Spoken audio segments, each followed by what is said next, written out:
Tere, head raamatusõbrad!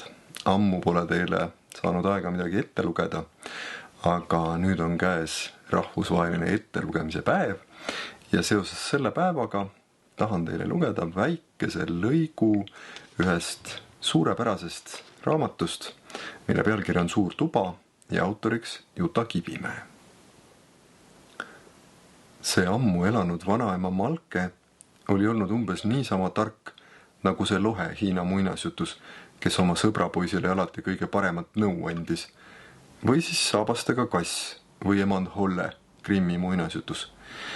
Boobe oli kõiki neid raamatuid Mintsile ette lugenud, kuigi Mintsi oskas ju ise ka lugeda.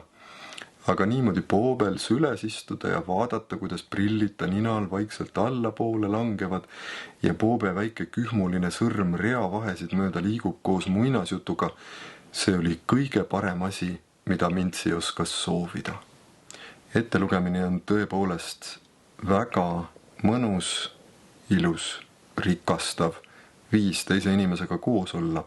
Nii et lugege teiegi ette oma lastele, oma lastelastele ja ka täiskasvanud sõpradele, sugulastele ja lähedastele.